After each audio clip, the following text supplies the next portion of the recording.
So, welcome back, he says to himself. Apologies. Oops, for being away. Let's try that one more time. Here we go. We are Bereishit Rabba, chapter 12, number 7, Kuf Pei Gimel.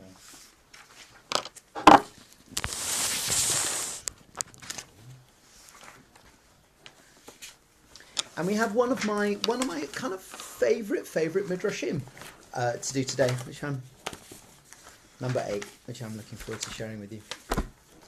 It's a favourite because I think it's really interesting. It also proves everything that I think midrash is. Therefore, I agree with it wholeheartedly.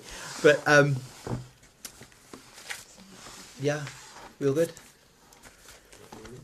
Lester, do you want to kick us off? So, what does this mean? Lakol yesh toladot shamayim ba'aretz. So, kol yesh toladot, comma. Ah, comma. Okay. Everything has a. Let's not genealogy. Translate that. Well, okay. It's a slightly difficult one. We know what the word toladot kind of means biblically because we get this kind of ele toladot. Number 7. Have you got it? Chapter 12, 7.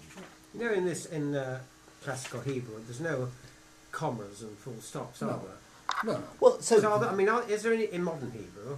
Yes, but there aren't any vowels. But in the Torah, there are the cantillation notes are commas and full stops, but they're not written in the Torah. They're only written in the No, that Chumash. serves as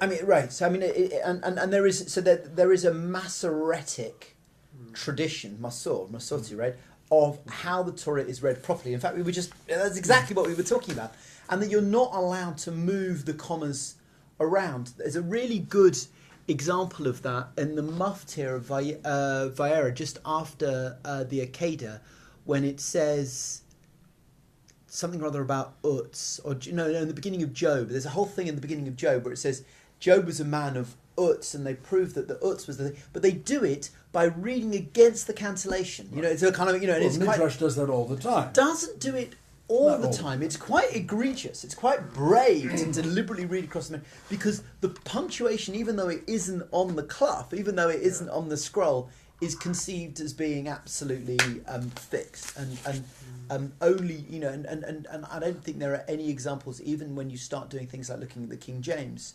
and the Vulgate, very, very few even examples in things like the Vulgate of sentences being translated with punctuation in the wrong place, even though you could transform the meaning of something if you were to kind of move that. The Anachmu in the Amida is translated in all sorts of different ways in different siddhas, according to how they put the commas with various things. I have that with the Kol Nidre. Miyom Kippurim zeh ad Yom Kippurim haba aleinu latova. May it come to us for good, as opposed to Miyom Kippurim zeh ad Yom Kippurim haba aleinu latova. From this Yom Kippur until next Yom Kippur, may it come for good. Now, the difference on that has caused death, because if you think that the Jews are at the beginning of the year saying Kol Nidre mi Yom Kippurim zeh ad Yom Kippurim haba, then you are never going to have any deal with the Jew at all, right? It's only if you feel that it was mi Yom Kippurim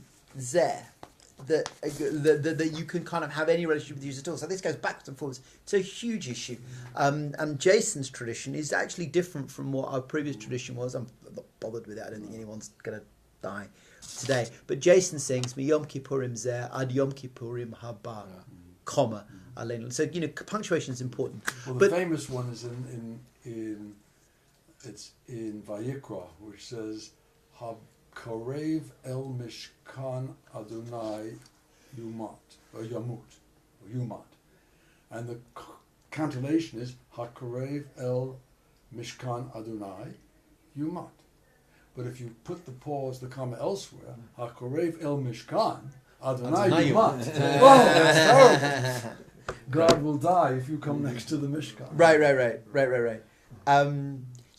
But of course, no punctuation in rabbinic texts, really, at all. And actually, one of the ways to understand, if someone understands a Gemara, is to listen to them read it. because if they can read it with the right punctuation, they've probably got it. If they haven't, they haven't.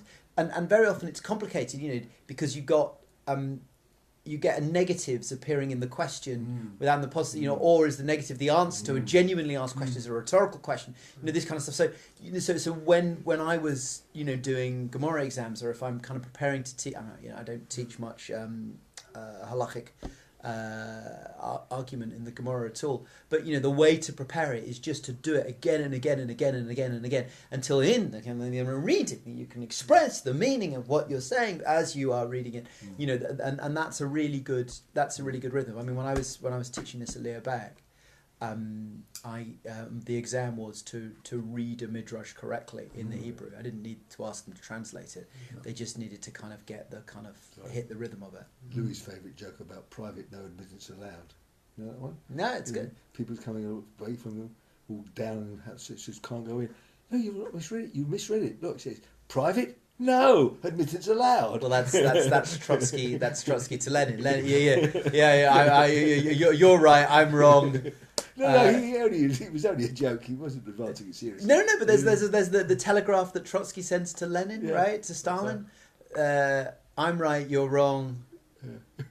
I should say sorry, right? So Stalin gets it. He goes, aha! He says, no, he's failed to read it. He says, you're right. I'm wrong. I should say sorry. All right. Okay. Right, Lekolish told it, but I have to say, it's slightly difficult for me to understand. It doesn't. This midrash is not. I don't particularly like this midrash. What is the root of Toledot? Yeleda. Yeah, right. So Yeled, childbirth. So suggesting that, and this particular phrase, I don't think helps us, because what this is really saying is that L'chol Yesh pre-existence, not that the mountains have children. So so it's used. It's used in the opposite version of what you would expect, in the way in which the word, I think, is almost always used. Basically says everybody has them, doesn't it? No. Kol yesh toledot. No. But when I think of Toledot, I think of children. Yes. This sentence means antecedents, right? So it says everything is. So everything is. I'm gonna check this. I think it was offspring. Yeah. But I know that's what you think. That's what I think too. Having read ahead, I can, however, share with you that there is ample discussion of the antecedents of things in this midrash, and no discussion whatsoever about their children. So I am. Gosh, the advantages of preparation. I'm just going to do while Lester keeps on going. I'm just going to see if there are manuscript variances, because it should be. Kol, everything is a Toledah, right? Not L'chol Yesh Toledot, which gives one the reverse impression. But Lester, if you okay, L'chol Yesh Toledot, everything has Toledot, whatever that means. Shemayim va'aretz yesh lehen Toledot, shene'emar ele Toledot ha-shemayim va'aretz behi bara'am. The heaven and the earth have Toledot because of the scripture writing ele Toledot. These are the Toledot of the. These are the Toledot of the heavens and the earth as they were created. Well, these are the Toledot of the heavens and the earth, right? In other words, the heavens and the earth therefore have Toledot, and that kind of works, because what usually happens when you get one of these Toledot passages is that you get these are the Toledot of so and so and so and so, and then you get something about the descendants. But Behi bara'am, as they were created. Harim yesh lehem Toledot. Now he's giving examples of lots of things. And now, and we should be recognising this kind of form, right? We've set up the rules of the game. Now the rabbis are going to show their ability to. Somebody might have the second page. You don't need the second page yet. I'll take that back. Yeah. Okay. Harim. Sweet, it's a hamster. It's not a hamster. It's a chiffon. It's a hyrax. It's a hyrax. My son has done research on hyraxes. That was his PhD. Oh my gosh! What is it? Well, we shall spend. It's very funny. I've got to tell you this because it's interesting. We're going to get there. Hold it. We're going to get there. The rabbit as opposed to the hyrax. No. He did a real scientific research on it. But okay, we'll get there. I promise we'll get there. Okay. Let's hold it. Let's hold it. Yeah. That we will get there. The hyrax's closest relative is the elephant. See, Ian and I can do that. Oh, you knew that already. I knew that already. Oh. They look so alike. Anyhow, Only their Father in heaven could tell them apart. Got their genes mixed up, I'm sorry. You'll make a trunk call. Harim yesh lehem toledot. Mountains have toledot. Shneimar in Psalms. V'terem harim yuladu, etc. Oh, it's a gag, right? Before the mountains were yeladid. Yes, translated in the before the mountains were born, right? I mean, it's translated straight. In other words, the mountains were born from something. So therefore, the harim have toledot. Matar yesh lo toledot. Shneimar, rain has toledot, as it says in Job. Yeah, and you knew they were going to go to Job, right? You know, if you are looking to ground the majesty of nature in some kind of context of creation, you've got to be expecting stuff coming from Job, right? So, I mean, you know, again... This is God telling Job, who the hell do you think you are? Yeah, God's putting on the fireworks, right? You know, look at nature, see how extraordinary and violent, frankly, violent nature is. Who are you to say, you know, that your suffering is? In fact, it's kind of my first day of Rosh Hashanah sermon is kind of the midrashim you've been teaching. Job comes up a lot, doesn't he? Well, particularly, I think, you know, over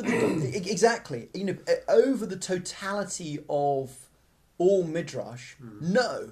But when you are dealing with the creation of the world, that you're going to be in Job all the time. You know, the back end of Job 30. I think it's like 30. Whenever you have a problem that you can't explain in theological terms, Job's not a bad place to go.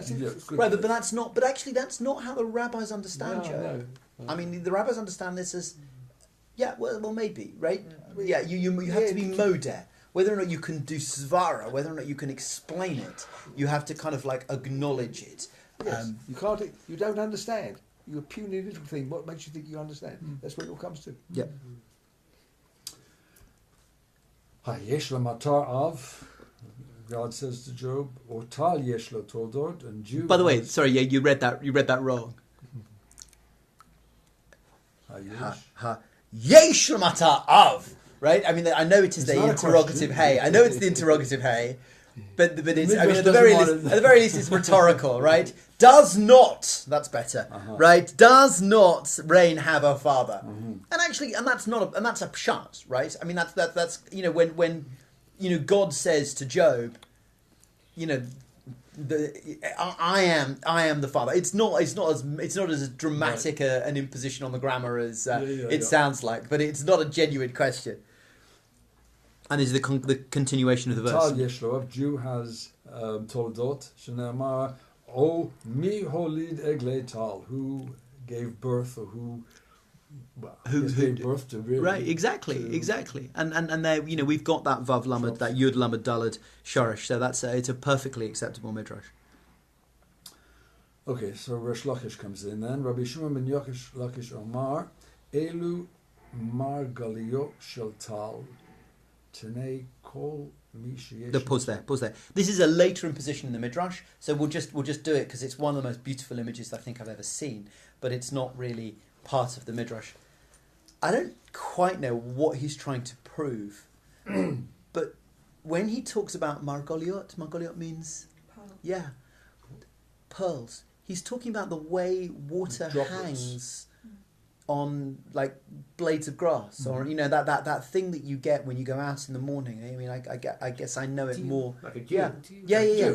But I mean, to call dew a margoliot, or to come up with an idea of a margoliot of tal, I just think it's an exquisite image. I mean, it's just beautiful, and certainly worthy of being shoehorned into this midrash. But it doesn't prove anything. It doesn't take us anywhere. It doesn't do anything here. And it wouldn't surprise me that it came in somewhat later. I haven't got, I'm afraid. Oh, hang on. Sorry, who calls it? Who have we been doing before then? We've been unnamed before then.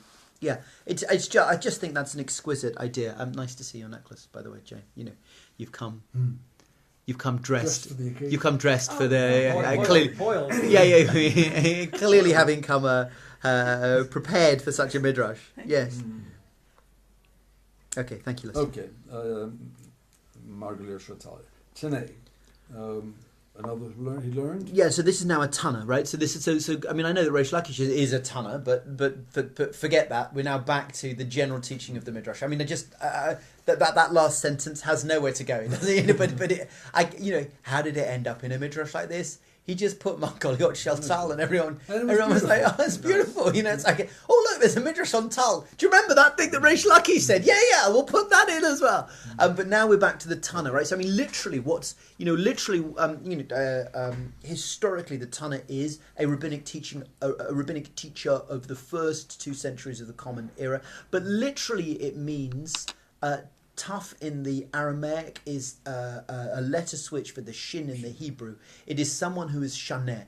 It is the repeater of canonically remembered material, right? And you see this quite often when you're reading the Gemara, that you get into the middle of some kind of argument. They're like, we need the proper Tannaitic teaching on this.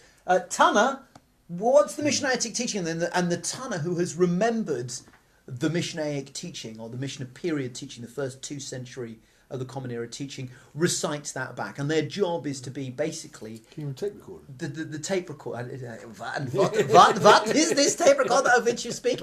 Not the great learned rabbi, because, I mean, it's interesting. I mean, we're almost right the way back round to that. There were people whose job it was to remember everything, but they weren't considered tremendously important in the later period. What was considered tremendously important was what you could do with the knowledge that you have. Nowadays, of course, we're back in that same position. I don't need to remember anything because I can Google anything, and therefore such intelligence as I possess is not demonstrated by whether or not I can recite off the names of, X, Y, or Z. Were they later than the Amorim? No. So the Amorim. So I'm talking about a 3rd, 4th century room. In the 3rd, 4th century room, a bunch of Amorim would be sitting around, and the Tanna would be there, whose job was to be able to kind of give you literally chapter and verse, right? To be able to give you the Tanna on anything. So when Lester says Tane, what does he say? Tane. Here comes a Mishnah period, first 2 century period teaching. It doesn't appear in the Mishnah, but it is an older teaching. Could be a Tosefta or something. It's not even a Tosefta. I mean, I'm sitting. If it had been, it would show up in that little Masorah Midrash, the critical apparatus on the outside of the page. Okay, so here it is. Call me sheyesh lo toladot. Anyone who has Sorry, sheyesh. I apologize. I dropped the line. I apologize. Toladot, whatever that, birth or whatever, met, dies, valer, rots, I suppose. Yep. Vinivra has been created, ve'eno bore. He has been created, he doesn't create anything, even though he might give birth to something. Yes, and I think, right, absolutely. Would you just finish this and we'll come back and we'll do a little piece on that. V'chol mi she'ein lo toladot, whatever does not have toladot, eno lo met, v'lo valer, uvore, ve'eno nivra. Right. He doesn't die, he doesn't rot, it doesn't rot. It creates, but has not been created. Good. What's the second thing? What doesn't have toladot? God. Correct. The singularity. Yeah, and actually, this is if you were Aristotle or Rambam, this would be one of your favourite midrashim. There's nothing. Everything was there. There's nothing. Everything has toladot. Yeah. Everything has pre-existing. Everything has pre-existing causation, apart from the one thing that doesn't have a toladot, and that's God. But it's interesting that he uses the expression to parallel the way he said about v'chol me, but it's a set with only one thing in it. Fine. Yes. Very good. Yeah. You could play with that, right? Right. And so now just a thought about the use of that shoresh bore. There are 4 verbs that are associated with creation, certainly in the kind of Kabbalistic methodology. There is, and starting from the bottom, there is a seer, and then Yetzirah, and then Bria. Absolute, we won't need to worry about today. But a seer, the model that I use, is when you take a bunch of planks of wood and you assemble them into a table. Right? Can a human being do a seer? Yes. and when we use oseh all the time, right? The next one is Yetzirah, which is turning a tree into planks of wood. You change the form of something to create something new. And can a human being do Yetzirah? Yes. Boreh, which is the creation of the tree, is a qualitatively higher step up. Although more classically within Kabbalistic thought, that human beings can do some elements of Boreh, right? Can I create a tree? Well, I can plant the seed, right? But it's really only in Kabbalistic thought, and this kind of comes in later, and I don't know of any point where this midrash gets sort of tidied up. It's not a problem in this way, because it's clearly so monotheistic and pure. But it's only God that creates what in Platonic ideas would be the idea of the seed before the seed's begatting.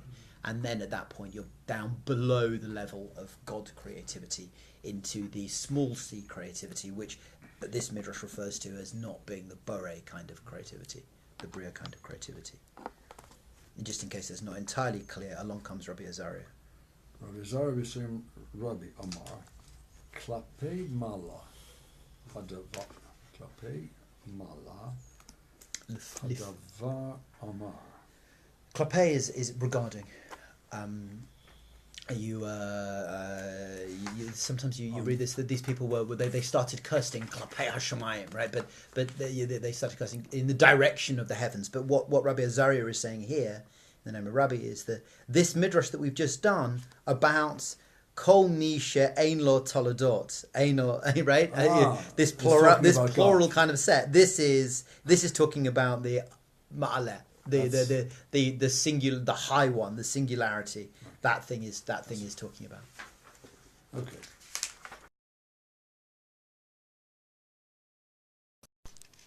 Sorry about that. So he's just explaining who is it that. Yeah, just and maybe his problem is the problem that you pointed out. Maybe the problem is that of all the things in the world that don't have Toledot, and it's like, wait a second, we're talking about God here, right? The singularity. Yeah. Anyone else want to read? Why don't I share the shafan for you, Lester, in honour of your son? Okay. And I'll take over here. Kol ma she'ata ro'eh toledot shemayim va'aretz hen. Everything that you see is a toledot of the shemayim and the aretz, and that's that usual toledot that we usually refer to, like things that come after rather than this sort of antecedent thing. Shne'emar Bereishit Rabba et hashemayim va'et haaretz v'chule, and you need the remainder of it. God created the heavens and the earth and everything that came from it.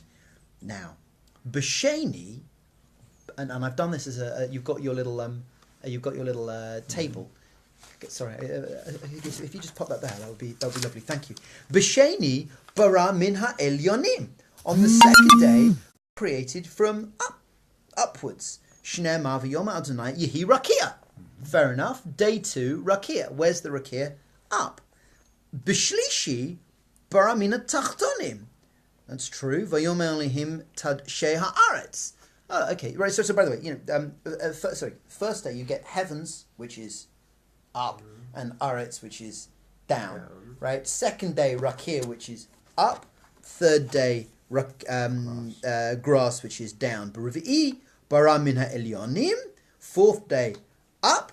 Vayom Elohim yehi ma'orot, right? The sun and the moon. Fair enough, perfectly straight. B'chamishi, bara min ha'tachtonim. Shnema, and this is the proof text. Vayom Elohim yishurtsu hamayim, that the waters swarm with with underwater stuff. Good. So this is working out quite nicely. B'shishi, ba'alivrotet Adam. God's going to create Adam, and the score so far, those of you who have been keeping count, is 2 for up and 2 for down. And now God is looking at creating the human being. Amar, im ani boro oto min ha'elyonim. If I make him from heavenly stuff, up stuff, achshav ha'elyonim rabim ala tachtonim. 3-2. The upper ones would have a majority over the lower ones. Bria achat, by one bria. Ve'ein shalom ba'olam, and there won't be peace in, and this needs to be translated as the universe. Very nice. It means won't be symmetry. There won't be symmetry in the universe. Right. Ve'im ani borei oto min ha'tachtonim. And if I create Adam from the lower points. Achshav atachtonim rabim ala elyonim bria achat. Now the lower ones will have a one-up majority on the upper ones. Ve'en shalom ba'olam, and the world won't be at peace. Why should symmetry still be so important? For peace, balance. It's actually a very common thing, both in Agadah and in Halakha. Actually, Lester and I were just conversing about this on a technical point just yesterday. When you lose, when Avraham, what are some of these midrashim? When Sarai loses her yud to become Sarah, the extra letters are upset. So God says to them, "Don't worry, you'll go into Abraham." So Avram becomes Avraham. The letter Aleph, it wants to begin the Torah and is upset. So God says, "Don't worry, you can begin the 10 Commandments." Anochi Hashem Elokecha. You see quite a lot of this kind of stuff. That famous, when I say famous, midrash that I've taught many times about Abraham and Melchizedek and Jerusalem. Right, Melchizedek is the Melech of Shalem, and Abraham calls this place Yareh. So God says, if I give it from one, the other will be upset. If I give it to the other, so I shall call it Yareh Shalom, or Yerushalayim. That's what I did on my Tikkun Lev. Yeah, and Lester's, Baruch Shekavanti L'Dat Gedolim, blessed be the one who directed me to the teachings of great people. So it's a very, very common thing, and also in Halakha, specifically on making sure that the Kohen doesn't feel discomforted. You can't embarrass a Kohen. And this was the thing that Lester and I were just talking about, who gets an aliyah and who reads from the aliyah and how do you correct people in aliyah. I mean, there's real halakha on this kind of stuff about making people not be embarrassed. And there is absolute precedence, mass precedence for the anthropomorphization of things. And not anthropomorphization, I don't know if I can kind of handle this in this made-up word I'm about to use, the empathization of things, that things have feelings. Rock, how did the rock feel? How did the plant, all, and this is very common, how did the donkey feel? Very, very commonly you'll get midrashim that kind of give personness, bless you, and particularly. What did that say about the hollers when they're covered? Yeah, the hollers. Another very good one. God forbid it should be an embarrassment for the hollers. Yeah. Right. I mean, I don't think it's got anything to do with that. I think it's to do with just flies, right? But you go to a hot climate, and what do they put on top of the food until you're ready to eat it? Cloths and bread also, right? Because keeps the heat in. I mean, you go to you go to a bakery in Morocco or whatever, and the bread comes out and they put a bit of schmatter over it to keep the heat in. So but yeah, yes, you're absolutely right. That is exactly it. So here we have not wanting to throw out the kilter of the Shemaim and the Aretz, but yeah, right. And at this point you can see where they're going, right? What happens? I remember Ein Shalom Bolam, the penultimate line, one word in. Ella, what shall I do, God? Hare ani vorei mina elyonim, o mina tachtonim bishvil shalom. I shall take a little bit of heavenly stuff, Elyon stuff for the creation of the human being, and a little bit of earth stuff in the creation of the human being. Hadahu dichtiv, as it says. Brilliant. Vai yud yud. I shall, and we talked about Yetzirah, right? We talked about the creative form that is Yetzirah, but there is an unnecessary extra yud in that word. Usually, rabbinically, that double yud is the sign of what?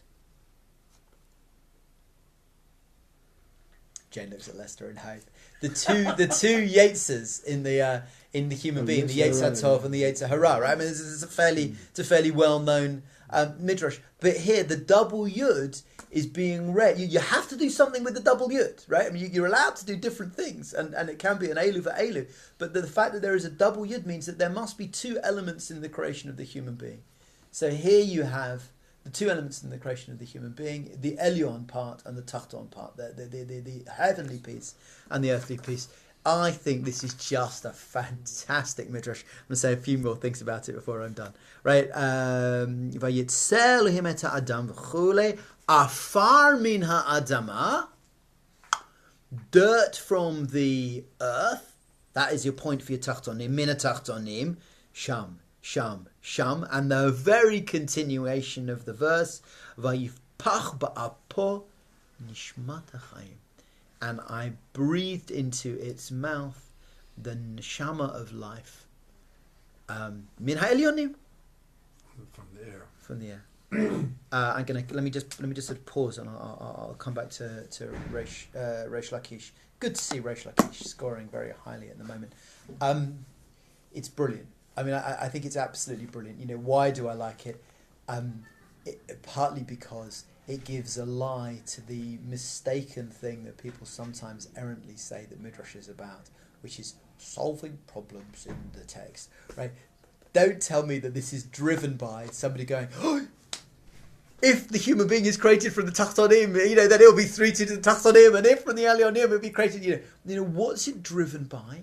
It's driven by an idea to say something about the nature of humanity. And actually something really quite profound about the nature of humanity. That we exist in this precarious balance between everything that is so wonderful about us and everything that is so base about us. You know, I can just, you know, I can do hours on this kind of stuff. You know, the opening of the Yizkor prayer. You know, that we are a little less than angels, but we are dust and ashes. And all our mortality, all the possibility of our life, everything that is open to us, all our great successes and our tremendous failures, they're all about the incredibly tight line at which that is, at which that plays out. I went on Sunday to the Giacometti exhibition at Tate Modern, and I think I'm probably going to just use it for a bunch of posts and things. You'll hear more about it, but. You know what's extraordinary to me. I think Giacometti is occasionally misrepresented as only gloomy. I don't think that's right. He's surfing right at the touching point, although he wouldn't use this kind of language, of the Elyonim and the Tachtonim. There is something that he sees in humanity that just moves him so profoundly. But it's so hard to kind of find that you can sometimes find that by the time that you've got it, all that you're left with is nothing, and the mortality is only ever just a tiny flick away. The poster of the exhibition is a work which is entitled in the English and on the label in the gallery, Man Falling. Now I know the French for man falling, homme qui tombe, but it's not. The French, it's homme qui chavrir. I actually had to sort of consult with some of my French colleagues, right? It's a person stumbling, falling, like about to fall, and actually as you look at it, he's kind of throwing his head up, he's trying not to. And that's the human condition. It's rather like when Oscar Wilde just said, lying in the gutter and looking up at the stars. stars. Yeah, very good. This is 100% that. Yeah. That is the more reason why I'm always very happy when it's getting to high holidays. Sukkah, so which is clay in our language, and we lie in the sukkah, which is petengpe. You are exposed to the elements. Yeah. So who do you look up to? Right. You know, and the sukkah is a perfect metaphor on exactly this idea. It is both comforting and exposing. So I mean, it's both playing to our mortality and to our security. I think it's right. So so what the rabbis are trying to make the Torah more appealing to us. They're trying to make it more captivating. They're trying to suggest to us that the more that we delve into it, the more juice that we will find, and they work the Torah in such a way as to open up. It's not that this is untrue, right? You know, it's not that this is in some way counter to anything. They haven't tried to prove that and therefore Jesus is the son of. It's not like they're kind of going off in that kind of a direction. They're trying to sort of open it up in ways that I find deeply moving. Once I think you can appreciate the idea, and then you can appreciate the virtuosity, the way that they've just kind of set it up just so beautifully, tick tock, and now and then perfectly suspended, and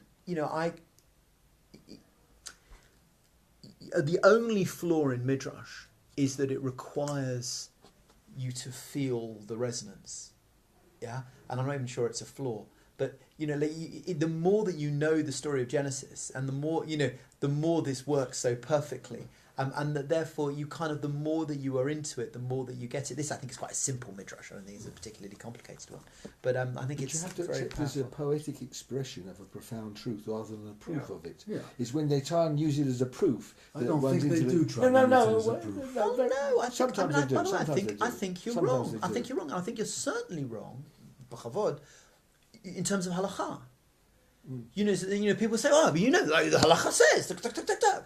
And you're like, "Well, but maybe you've missed the way in which the reasoning or the proof texts are there to kind of justify the things that are kind of kicking around. Like, what's coming first? And that Judaism is non-positivist, right? It's not about, and the best book on this is As a Driven Leaf. Has everyone read As a Driven Leaf? It purports to be a biography of Elisha ben Abuya, who is trying to build hermetic stages of proof for everything, for the existence of God, and he can't have it, and his life slightly crumbles because he can't have it. But I'm not interested in that at all. But I thought we learned in Talmud this year that there's very rare instances of halakha being obtained from Agadah. And I remember Chaim was telling us one example, and he was mentioned, I don't remember what it was, but it's actually quite rare. So that's what I said. Why I said. Yeah. I mean, I think that's true. But I guess I remember Bert saying this to me. People who like midrash expand what is midrash, so that you get so midrash people would say things like.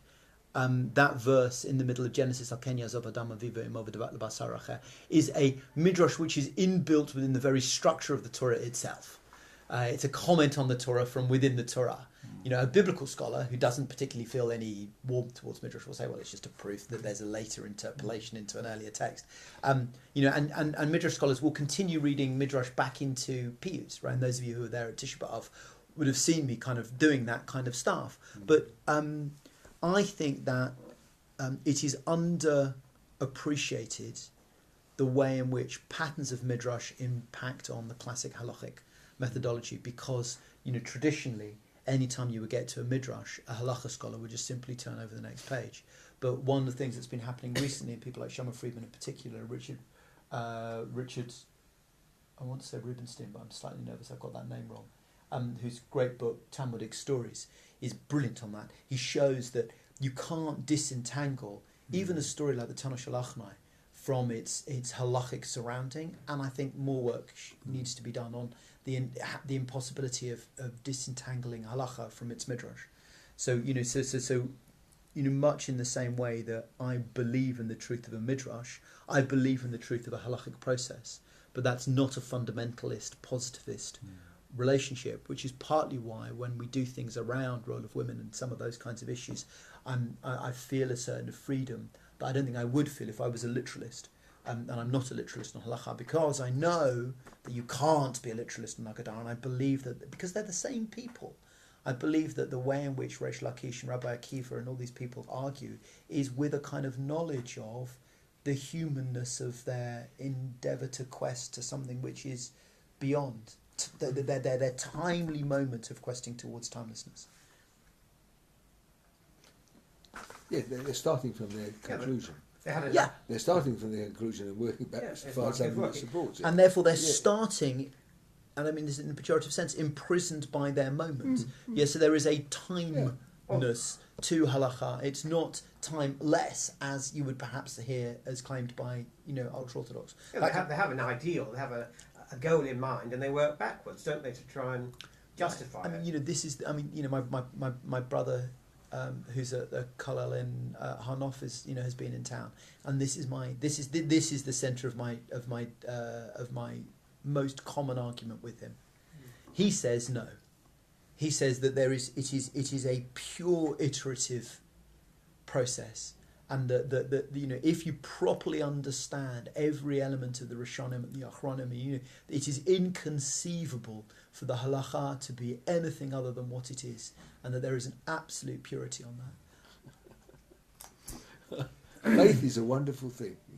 It's not to be knocked. It's a very, very strong, very strong. Certainly strong. Told you that was a fun midrash. All right, Rabbi Shimon Bar Lakish, how are you doing? Come back. And just bingo, just a beautiful verse back into Eov. Hamshel v'fachad imo oseh shalom baromav. So the fear and dominion power, right? Memshalah, the governmental strength are with, definitely this is God. Who is God? God is the one who is Oseh Shalom in the pluralities of height. In his pluralities of height. That's how I'm translating Romim. Usually it would be translated as heights, but that would suggest the heavens and the upper heavens. But when I want to translate it as the pluralities of height, because I'm interested in the Elyonim and the Tachtonim, and it's just a terrific. It's just a terrific verse. Hamshel, that's Gavriel. Ufachad, that's Michael. I mean, whatever. That last little bit doesn't do anything for me. But the use of that verse to suggest that God cares about, and I think maybe this is the this is the nafkamina, to use a halachic term. This is, if God is worried about making sure that even every blade of grass is happy. I mean, actually, we'll see this again a little bit later. Then how much more so? And then, frankly, how much more? So, if God cares about a blade of grass, God cares about me even more. But I think also you kind of get in this and like, if God is a caring God, maybe I should be a caring person. I think there's a kind of like a derech eretz that you can learn. And I actually, again, my brother, in this kind of very Haredi world, they're continually reinforcing derech eretz in their kids. Who have sweet manners. They're very thoughtful, very careful. Or they'll come, they'll put this out, they'll put that out for you. And I think it comes from this kind of suffusion in this sort of care. I mean, listen, do we have a violent God? Yes, but I mean, it's very interesting that kind of Catholic, Christian church father notion. What is the God of the Old Testament? Fire and brimstone. It is a God of anger and frustration. That's not how Jews relate really to God. We relate to this God of care and love and compassion, and The therefore average non-Jew thinks that Judaism is expressed by Torah, which is, of course, totally inaccurate. It's a small part from which it starts, and the edifice that's built any more than a tower is the same thing as the foundation. It's built on it. And just to say to the five of you, hurrah for your being part of this, because what happens when you do this systematic moving through a core sefer, a core book like this, is that you encounter the reality of Torah. I haven't edited anything out. The bits that are ridiculous, we've encountered as ridiculous. The astrology, which is just bunkum, we've encountered. But the underlying emotional relationship, A, with Judaism, and B, with the nature of humanity and creation, is, I think, very moving. There's a history to everything. It's using the current terminology. That's why it can never be authentic. It can't be such a thing as authentic Judaism. Yeah. My colleague Josh Levy, the Shabbos that I was away for my niece's bar mitzvah, I was at Eilith, and the rabbi sent his sermon into the JC, who printed it. I wrote. Did you catch that? Right, he wrote us. That was his. It was his sermon about there is no such thing as authentic Judaism. Just stop questing after something like that. Lester, take us to meet our shafan. Amar Rabbi Yeshua ben Korcha, Behi bara So that's the biblical verse. If you just want to see it there in the it's not there. Eli Toledot Shemaim Ba'aretz Behi baram. So what's the grammar of Behi baram? The root is Bet Reish Aleph Bare. Behibaram, the hifil of creation, right? In their being created. In their being created, and then that mem at the end is them. And he notices that that's an anagram of Avraham. Therefore suggesting B'zchuto shel Avraham. everything that has been created is Chuto shel Avraham. Now, this is slightly different from that famous first Rashi, right? So we remember, I mean, those of us who know our first Rashi, Rashi's comment on the first verse of the Torah is, why bother with all this kind of nonsense about creation? Why don't you take us up to when the real story starts, when you should start doing mitzvahs? And he says, because just to show that God created all the world so that God could do whatever God wants with the Torah. That's not quite right, says this midrash. This midrash says that the whole world, it's teleologically geared towards that moment when God chooses. So it's also different to, the other way that I've sometimes told the story. God creates, trying to make it work with Adam and Eve, doesn't work. Tries again, but 10 generations later, that doesn't work, wipes that whole thing out, Noah. And only 10 generations later finds someone, and we'll see that. We'll see some amazing midrashim in 20 generations' time of God, finally finding someone that God can relate to. But this is kind of saying, no, at the moment, Behibaram, it was B'zchuto shel Avraham. It was already looking forward to. He already knew exactly what's coming on. Rabbi Azariah Amar Al Hadad Rabbi Yehoshua ben Korka. So he's commenting on this drasha of Rabbi Yehoshua ben Korka. He's quoting from Nehemiah. Atahu Adonai levadecha atah asita shemayim, and so on. And we say that every day. V'kol asher bahem. Kol ha'onikim hazeh b'shvil ma. Onikim toil. What was all this? It's a work. He's Oseh Shemayim, he's Oseh Haaretz, he's Oseh Kol Tzva'am, he's making the this, he's making the that. Hoof! And then he answers his question by the very next verse. Atahu Adonai Elohim asher bocharta ba'Avram v'hotzetom u'kastim v'samta shmo Avraham. And that's why he went to all the trouble. Right, and now this notion of the new hay in Abraham is kind of right. Is that it's only once God made Avram, as in made him into Avraham, it's kind of the fulfillment of the desire to make everything in B'zchuto shel Avraham. Let's keep going because we should spend some time. Amar Rabbi Yudan v'harim hagvohim hayelim ein Ketiv. That's not what the verse says. You've got the verse. It's not talking about the huge mountains and. It's not saying that God made the huge mountains and the goats, right? Harim hagvohim and the ha'elim, but rather. Harim hagvohim la ye'elim. Yeah, and I've given you that, right? You've got the verse there. That the mountains for the goats. The mountains have been made for goats. Harim hagvohim lama nivro. Why were the big mountains created? Bishvil haye'elim. Yes. Ma ye'elazo. What is this goat? So just as this goat is a bit tashia, is a bit weak, a bit timid, a bit what do you call goats? They're a bit kind of like a timid. Not quite. I don't know what it is. That thing. Big nervous disposition. Nervous disposition. Perfect. Just as the goat has a nervous disposition, he mitraye min hachaya, is afraid of any animal, wild beast. Uveshaha shehi mevakeshet lishtot, and when she wants to drink, Hakadosh Baruch Hu machnis ba ruach shel tizazit. Mad, kind of like a kind of slight lunacy, right? So when the goat is, I'm afraid I don't know enough about desert goat. Ibexes, right? But like they don't. I mean, when are you at your weakest as a goat? When you put your head down, right? So they're always up. But when they want to eat, when they want to drink, what do? They put their head down and they.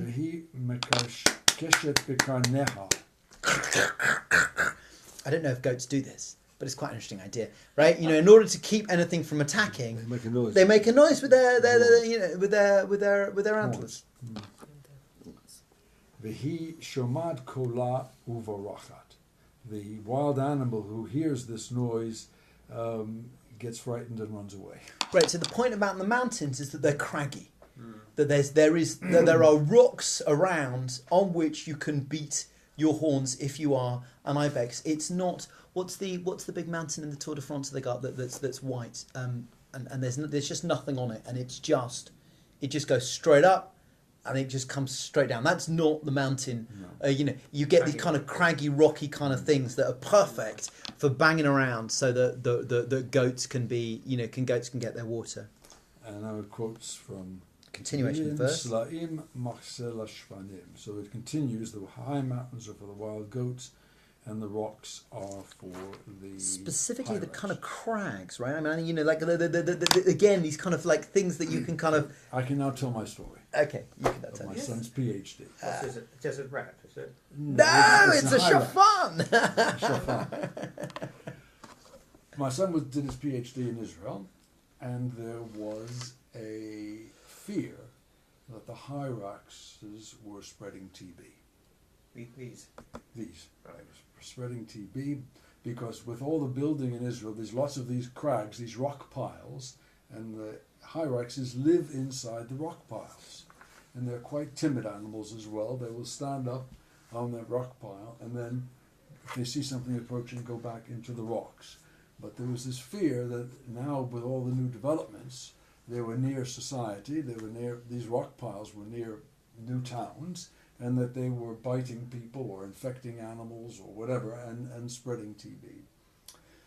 So his research was proved that the hyraxes are actually very local. They will not move more than 20 or 30 meters from their rock pile in order to feed. And how did he do that? He found that they had, his area is animal communication. And he found that they each rock Squeaks. pile have different dialects. And by doing computer analysis of the waveforms of their voices, he was able to show or to demonstrate the theory that in fact these animals move no more than a few 50 to 100 meters from their rock pile ever. They live in little tribes in their rock pile, and they shouldn't be accused of having spread tuberculosis. So could one tribe understand what the other tribe? No, There's a different no. dialect. Well, they don't know for sure. But now Yeah. he's now in Spain working with wolves, which is a much wolf howls are very different from one species of wolf to another species of wolf, and there's a theory that Spain is called España from the same root as Shafan, España. Very interesting. Whether or not that's true, I don't know. Very interesting. España, we'll see. We'll come into, by the way, España very shortly. Thank you. Yeah. And it's not related to a rabbit. He could have saved the lives of many Shafans, Shafani. right? I mean, there could have been this sort of TB cull thing that we're getting with these. What about the badgers? No, he didn't work with badgers. But I think it's well known in this country that badgers cross roads, badgers move quite a long distance. They could, in theory, have been a source of maintaining the disease and pass it on to other animals that did go a bit further than 50 yards. Yeah, but how? Yeah. Well, it's. Yeah, yeah. You know what? I tell you what. Yes. We've got just a bit of work to do on this midrash. It'd be Right. nice to finish it today. Yeah. So let's right the slalim of the for the shafan. So just hadain tafza. I've given you on the reverse of the page that you have. I've given you the jastra on the tafza. Top says the Shafan. Yeah. This is shafan, but it's a slightly different word, and we'll see a little bit about this. Coney. Yeah, a coney, and that's the translation that you have in the JPS. I'll say I've got you more than you need to know about that, and just coming up shortly. Where is that Coney Island comes from? Coney is an old word for a rabbit. Isn't Right. it? And so notice, just to notice that verse is translated in the old JPS, the 1918 JPS translation, as the rocks are a refuge for the conies. Yeah, well, we're just going to spend a moment on that. But yeah, Okay, Hadain Tafza Megin Tuchot Shakva Min Ha'of. runs away under the crags from the wild birds, from the buzzards, right? I mean, the buzzards are the things that the shafana are scared of. בשעה שהוא פורח, שלא יאכלנו. When the buzzard is flying, so that the buzzard shouldn't eat the shafan. ומה בשביל דבר טמא ברא הקדוש ברוך הוא את עולמו? Why? No. And if for something which is tameh, and by the way, the shafan appears twice in the Torah, twice in the Bible, once here and once in the list of... Well, it appears twice. Once last week. Last week in the list of non-kosher animals, and right? also in Shemini, the list of other non-kosher non-kosher animals. Why does it contain a list of non-kosher animals? Because it's only got one of the two required... it choose cuds. It I think doesn't it actually. It doesn't It actually looks as if it choose does, cuds, but but it looks like it yes, chooses the rabbit. cud. Remember, they Rabbit. think they think rabbits. That Well, one time they used to mentioned think the rabbit, the arnevet, and the shafan. The arnevet is a rabbit, and the shafan is the hyrax. I've got, as I say, I'm going to get... We'll do this in a second, right? You know, so... Uma bishvil davar tameh, barakodesh baruch hu, the harim and the slaim, like, for something which is tameh, God created... All these rock piles. Sorry, it's only the The shafan, cracks, because the D, of course, you can eat, right? If for something that's tameh, God created the crags. Barakodesh baruch hu olamo, bishvil chodesh el Avraham. Al chakam v'kama. Isn't that right? Perfectly translated. Right? So, you know, so again, but you see, I mean, again, just that point that I was making about what's the relationship between argumentation within Agadah and Halacha, it's a kal v'chama. You know, I think it's just wrong just to say it has absolutely nothing to do with it. I mean, I know that they're much it's more similar. complicated. It's been used for different purposes. Yeah. Why do we need to know in the midrash that the what's it called? The hyrax is timid. Why do we need to? No, well, because the hyrax is timid The rocks were and is crags easy were prey for the created so buzzard. they could hide. Yeah. Right. Like God is. I mean, it's funny, right? You know, because what about the buzzard, right? I mean, if you, gotta eat something. yeah, right. I mean, you know, the God does. I mean, so if you scratch too much in it, it starts to fall apart. But I mean, hey, you know, hyraxes are The basic cute. premise is to think that the rocks are made in order to guard this poor little animal from being attacked. I mean, if you have a cause and effect in everything, it doesn't work. I thought I managed to get all of this onto one page. I apologise, but let me just read this to you. And this is from the Haaretz word for the day. Lehishafen, right? That's the shafan is the root, but you know it means to turn tail, to be cowardly. But literally, the word means to turn oneself into a hyrax, and you can understand it. I mean, you ever said "boo" to a hyrax? Those things move extraordinary pace; they just disappear. It's exquisite, unbelievable. How did being a hyrax stand such an insult? The Hebrew word for hyrax, small furry animal, resembles a guinea pig. That is a kosher element. Is the elephant? Is shafan twice in the Torah, not kosher, and Book of Proverbs. No, Psalms. Goodness me, Mr. Author. Should have said Book of Psalms, right? No, sorry, Psalms. I apologise. That's another one. It's mentioned 4 times. We've now established. In the King James Bible, conies is used as another name for rabbits, but this translation is an error carried from earlier translations of the Torah into the Greek and Aramaic and later Latin. How do we know that the shafan is not a rabbit, but rather a hyrax, which, by the way, have no tails to speak of? You can't say they're turntails. Well, the Arabic word thafan and the biblical description give us a clue. We've already said today how a tough, which of course is yiskadal, is the same as shane, right? Tane and shane. We've already ma nish tana ma nishna ma nish shane. We've already done that today. So they're on Espana and Estania and Estania, right? So I mean, you know, all of these kinds of things is kind of falling one on top of the other. The Arabic word thafan in the biblical description gives us clues. Rabbinical Bible scholars debated the correct translation. The European rabbis stuck with rabbit as there were no hyraxes in Northern Europe and they didn't know anything else. And this is quite common, I think, and there are a number of these kind of hapax legomena type things that get translated as things that rabbis knew about because they don't know what's going on in the ancient Near East. They said that Rashi didn't know the size of an olive. No, that's what right, they yeah. said, kazayat. The rabbis in the Arabic world, Arabic-speaking world, translated shafan into hyrax. Secular works, and then there's just a little piece about this Italian book who Rudolph, the German prince, was a coward and soft-hearted and in the translation that was used of this 1857 translation of a book into early kind of like modern Hebrew, right? The second novel to appear in Hebrew. This guy was soft-hearted like a shofan. So there you get Lehishofan. And a little piece from Aesop's Fables, and some nice, nice. Today Hebrew speakers know to use shofan when they mean hyrax and arnav when they mean rabbit or hare, but the mix-up still persists in the verb lehishofan, and in some phrases to pull a shofan out of the hat, despite the fact that we mean a rabbit, and an experimental guinea pig is shofan nisyonot. The test guinea pig, right? Yeah. That's very interesting. So in Israel, it's still referred to as shepherd. That's shofan, yeah. Yeah. Everyone in Israel knows. I mean, I was googling this. I came across this sort of learned article, desperately trying to prove that shofan is a rabbit, followed by the response from Rabbi Slifkin, who's very good on zoological stuff. Great website called the Zoological Torah or something like that, where he says the rabbit is not a shofan because there were no rabbits in the land of Israel at that point. So. Well, then, if that's the case, what is the Arnevet? Right. So there's a problem there, because the Torah does mention both the Arnevet and What about the shofan. porpoises mentioned in the middle of the desert? Oh, I've done that. I'll show you. I can solve that problem for you. But not while we're all here together. I can't see the porpoise. Thank you very much. Thank you. Thank you.